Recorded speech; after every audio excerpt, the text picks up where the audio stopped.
এরপর জেন একটা কাজ পাবার জন্য মরিয়া হয়ে খোঁজ করতে থাকে। তখন বাড়ির মালিক সেন্ট জন রিভার্স তার নিজস্ব স্কুলে জেনকে শিক্ষিকা হিসেবে একটা চাকরি দেয়। কিছুদিন পর জেন রিভার্স পরিবার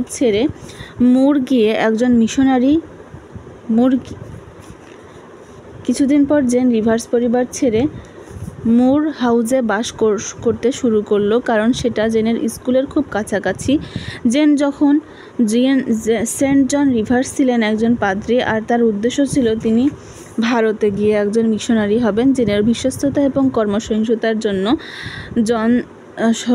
জন তাকে বিয়ে করতে চায়, কিন্তু জেন এখনও মিস্টার রচেস্টারকে ভুলতে পারেনি। তাই জেন তার জনের প্রস্তাব অস্বীকার করে। কিছুদিনের মধ্যে জেন কয়েকটা সুসংবাদ পায়। একটা ছিল যে তার চাচা জন আয়ার, যিনি কিনা ম্যাডেরাতে বসবাস করতেন, সম্প্রতি তিনি মারা গেছেন এবং প্রায় 20,000 পাউন্ড জেনকে উত্তরাধিকারী হিসেবে দান করে গেছেন। যদিও জেন তার চাচার মৃত্যুতে কিছুটা কষ্ট পেয়েছিল, কিন্তু এতটুকু টাকা পেয়ে সে তা ভুলে যায়। পরের ভালো সংবাদটা ছিল যে জেন যাদের সাথে বাস করতেছিল, মানে জন রিভার্স, ডায়ানা এবং মেরি, তারা আসলে জেনেরই নিজের চাচাতো ভাই বোন।